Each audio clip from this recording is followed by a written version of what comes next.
சுமார் 180 கோடி ரூபாய் தாவேகாவோட எம்எல்ஏக்களை விலக்கி வாங்குறதுக்காக ஒரு கார்ப்பரேட் கம்பெனி மூலமா லஞ்சமா இந்த தாவேகா எம்எல்ஏக்களை கொடுக்கறதுக்கு செந்தில் பாலாஜி அவர்களோட பணம் தயார் செய்யப்பட்டு வந்திருக்கு.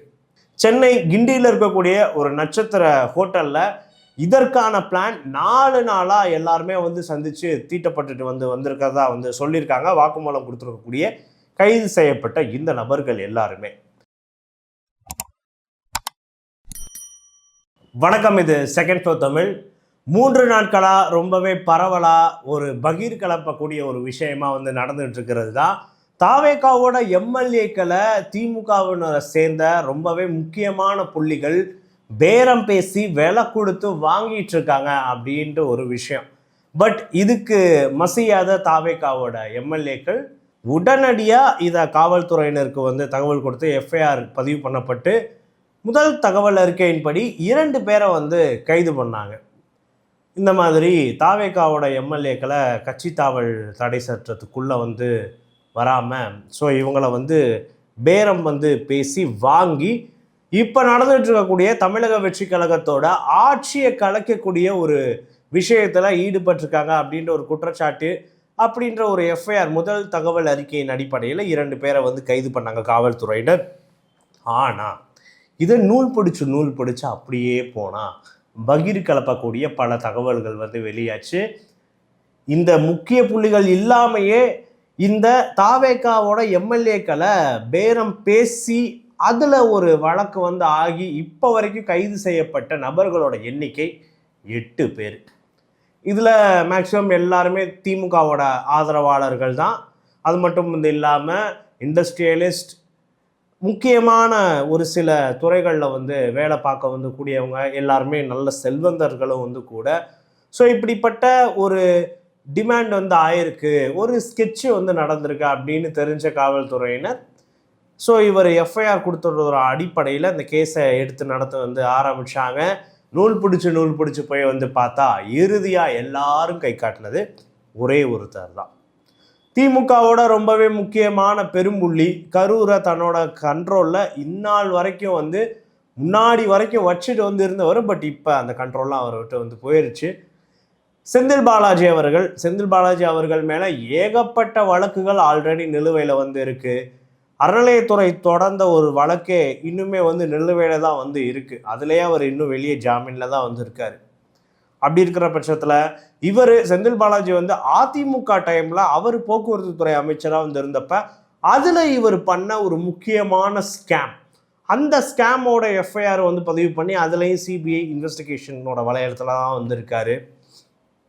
கரூர் துயர சம்பவம், 41 பேர் பலியான ஒரு சம்பவத்தில் ஏகப்பட்ட அலிகேஷன் செந்தில் பாலாஜி அவர்கள் மேலே பொதுமக்கள் வச்சிருக்கிறத பார்க்க முடிஞ்சுது. ஸோ விசாரணை வளையத்துக்குள்ள செந்தில் பாலாஜி அவர்களும் இருக்கார். இப்படி எல்லாமே இருக்கிற பட்சத்தில் இப்போ இந்த தாவேகாவோட எம்எல்ஏக்களை விலை கொடுத்து வாங்கக்கூடிய ஒரு முயற்சியில் முதல் மூளையாக செயல்பட்டது செந்தில் பாலாஜி அவர்கள் தான் அப்படின்றது நிரூபணம் ஆயிருக்கு. இப்போ வரைக்கும் கைது செய்யப்பட்ட, இந்த வழக்கில் கைது செய்யப்பட்ட 8 பேருமே இந்த விஷயத்தை தான் சொல்கிறாங்க. செந்தில் பாலாஜி அவர்களோட உத்தரவின் பேரில் தான் நாங்கள் இதெல்லாம் நடத்தணும் அப்படின்ற ஒரு விஷயத்தை இந்த 8 பேரும் வாக்கு மூலமாக காவல்துறையினருக்கு கொடுத்துட்டாங்க.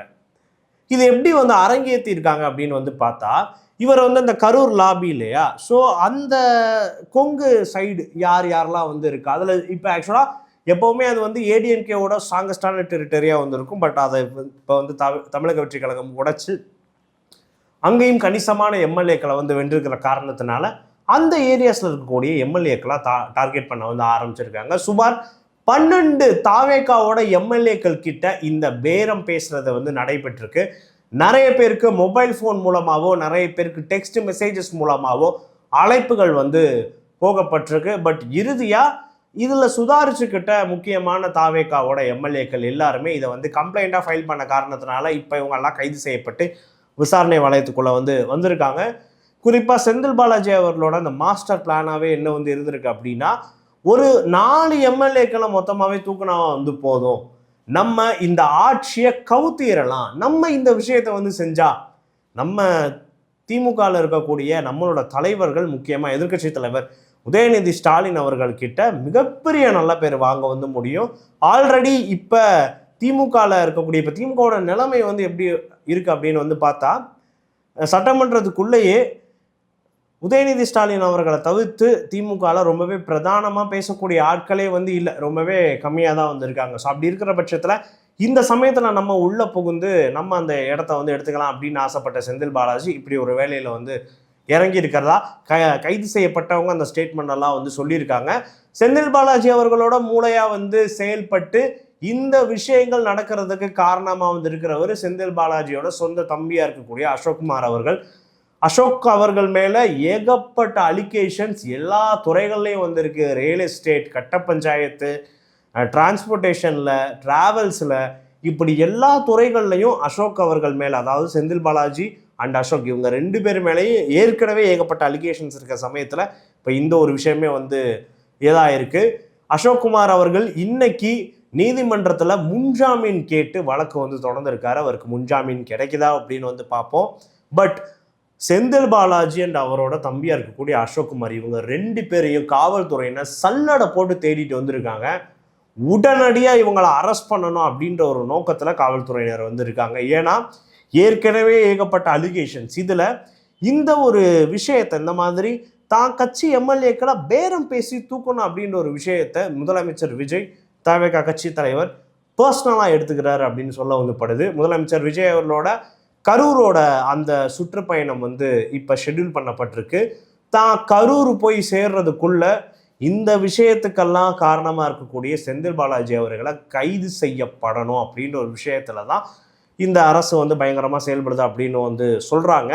ஸோ அவர் மேலே அந்த அலிகேஷன்ஸுமே வந்து எவிடன்ஸோட ஸ்ட்ராங்காக ப்ரூவ் பண்ண வந்து பட்டிருக்கு. இதெல்லாம் வந்து தாண்டி இன்னும் மிகப்பெரிய அளவில் அதிர்ச்சி கொடுக்கக்கூடிய ஒரு தகவலாக வந்து வெளியாயிருக்கு. கைது செய்யப்பட்ட அந்த 8 பேர் கொடுத்த இன்னொரு வாக்குமூலம். சுமார் 180 கோடி ரூபாய் தாவேகாவோட எம்எல்ஏக்களை விலக்கி வாங்குறதுக்காக ஒரு கார்ப்பரேட் கம்பெனி மூலமாக லஞ்சமாக இந்த தாவேகா எம்எல்ஏக்களை கொடுக்கறதுக்கு செந்தில் பாலாஜி அவர்களோட பணம் தயார் செய்யப்பட்டு வந்திருக்கு. 180 கோடி ரூபாய். அது 4 எம்எல்ஏவோ 5 எம்எல்ஏவோ இவங்க எல்லாருக்குமே தலா 25 கோடி அப்படின்னு நீங்கள் வந்து வச்சா கூட, ஸோ இருக்கிற எவ்வளவு எம்எல்ஏக்களை வந்து நம்ம வந்து கவர் பண்ணுவோம், எல்லாருக்குமே மொத்தமாக சேர்த்து 180 கோடி ரூபாய் நம்ம வந்து ஆஃபர் பண்ணலாம் அப்படின்ட்டு செந்தில் பாலாஜி அவர்களோட தரப்பு மூலமாக வந்து சொல்லப்பட்டு, செந்தில் பாலாஜி அவர்களோட 180 கோடி ரூபாய் பணம் தயார் செய்யப்பட்டு இவங்களுக்கு கொடுக்கறதுக்கு ரெடியாக வந்து இருந்திருக்கு. ஏன்னா அமௌண்ட் வச்சுட்டு பேரம் பேசினா இன்னுமே வந்து ஈஸியாக வந்து கரெக்ட் பண்ணிடலாம் அப்படின்ற ஒரு எண்ணத்தில் இந்த ஸ்டெப்பை வந்து எடுத்திருக்காங்க. இந்த 180 கோடி ரூபாயையும் ஒரு கார்ப்பரேட் கம்பெனி மூலமாக இந்த தாவேகா எம்எல்ஏக்களுக்கு லஞ்சமாக கொடுக்கலாம் அப்படின்ற ஒரு பிளானும் தீட்டப்பட்டிருக்கிறது எவிடன்ஸோட கன்ஃபார்ம் செய்யப்பட்டிருக்கு. சென்னை கிண்டியில் இருக்கக்கூடிய ஒரு நட்சத்திர ஹோட்டலில் இதற்கான பிளான் 4 நாளாக எல்லாருமே வந்து சந்தித்து தீட்டப்பட்டுட்டு வந்திருக்கிறதா வந்து சொல்லியிருக்காங்க. வாக்குமூலம் கொடுத்துருக்கக்கூடிய கைது செய்யப்பட்ட இந்த நபர்கள் எல்லாருமே இந்த 180 கோடியை லஞ்சமாக கொடுத்து தாவேகாவோட எம்எல்ஏக்கள் எல்லாருமே வந்து வளைச்சி போட்டு ஆட்சியை கவிழ்க்கணும், நடந்துட்டு இருக்கக்கூடிய இந்த டிவிகே கவர்மெண்ட்டை டிஸ்மிஸ் பண்ணணும் அப்படின்ற ஒரு விஷயத்தில் செந்தில் பாலாஜி அவர்களை வந்து செயல்பட்டுருக்காரு அப்படின்னு வந்து தெரியுது. போலீஸார் தீவிரமாக தேடிட்டு வந்திருக்காங்க. முன்ஜாமீன் வந்து கிடைச்சாலும் இவர் கண்டிப்பாக ஆஜராகி தான் வந்து தேடணும் அப்படின்னு ஒரு நிலைமை வந்து இருக்கு. இன்னைக்கு முன்னாள் அமைச்சராக இருக்கக்கூடிய திமுகவை சேர்ந்த அனிதா ராதாகிருஷ்ணன் அவர்கள் வேற அரெஸ்ட் ஆயிருக்காரு. முதலமைச்சர் விஜய் அவர்களை உரிமையில் வந்து பேசின காரணத்தினால ஒரு வழக்கு அவர் மேலே பதிவு செய்ய வந்து பட்டுச்சு. அவரோட முன்ஜாமீன் மனு தள்ளுபடி செய்யப்பட்ட காரணத்தினால நீதிமன்றத்தோட வளாகத்திலேயே முன்னாள் திமுக அமைச்சர் அனிதா ராதாகிருஷ்ணன் அவர்கள் கைது செய்ய வந்து பட்டார். ஸோ இது 2 விதமாக சமூக ஆர்வலர்களும் மக்களும் பார்த்துட்டு வந்து இருக்காங்க. இந்த விஷயத்தை குதிரை பேரம் அப்படின்ற ஒரு விஷயத்தை தொடர்ந்து ஒரு டூலாக வந்து பயன்படுத்திட்டு வந்துருந்தாங்க. ஏன்னா அதிமுகவை சேர்ந்த நிறைய பேர் தாவேகால வந்து இணையிறது இப்போ காமனாக வந்து ஆயிடுச்சு. அதிமுகவில் இருந்த மிகப்பெரிய ஆளுங்க எல்லாருமே, இத்தனை வருஷ காலம் உழைச்சவங்க எல்லாருமே தாவேகால வரிசையாக சேர்றதை பார்க்க வந்து முடியுது. இதை குதிரை பேரம் அப்படின்ற மாதிரி கமெண்ட் பண்ணிட்டு வந்து இருந்தாங்க. பட் இப்போ ரியாலிட்டியில் உண்மையான குதிரை பேரத்தை நடத்தி இருக்கிறது திமுக அப்படின்றது எவிடன்ஸோட வந்து ப்ரூவ் ஆயிருக்கிற காரணத்தினால இந்த ஒரு கிரிட்டிசிசமோ, ஏன் இதுக்கு மேலே திமுக வந்து வைக்கக்கூடிய எந்த ஒரு கிரிட்டிசிசமே வந்து எடுபடாது. They are exposing in every minutes அப்படின்ற ஒரு விஷயத்தை பொதுமக்களும் சமூக ஆர்வலர்களும் ஸ்ட்ராங்காக முன்வைக்கிறத பார்க்க முடியுது. இன்னைக்கு தாவேகாக்கு எதிராக திமுக சைட்ல இருந்து டெய்லியும் ஒவ்வொரு விஷயம் ஆப்போனன்ட் நரேட்டிவாக வைக்கக்கூடிய ஒரு சூழ்நிலை உருவாயிருச்சு. அப்படி இருக்கிற இந்த பட்சத்தில் செந்தில் பாலாஜி அவர்கள் செயல்பட்டிருக்கக்கூடிய இந்த தாவேகா எம்எல்ஏக்களை வளைச்சு போடணும் அப்படின்ற ஒரு திட்டம் எக்ஸ்போஸ் ஆனதன் மூலமா மொத்தமாகவே திமுகவோட அந்த மொத்த நெட்வொர்க்குமே ஷேக் ஆயிருக்கு அப்படின்னு சொல்ல படுது. ஒரு பக்கம் முன்னாள் அமைச்சர் அனிதா ராதாகிருஷ்ணன் அவர்களோட கைதும் உட்பட. ஸோ செந்தில் பாலாஜி அவர்கள் இன்னும் 3 அல்லது 4 நாட்களுக்குள்ள கைது செய்யப்படுவார். அவரோட தம்பியான அசோக் குமாருக்கு ஜாமீன் கிடைச்சா தான் அவருமே தப்பிக்க முடியும். இல்லைனா இவங்க 2 பேருமே கைது செய்யப்படக்கூடிய எல்லா முகாந்திரமும் ஆதாரங்களும் இருக்குது அப்படின்னு தான் சொல்கிறாங்க.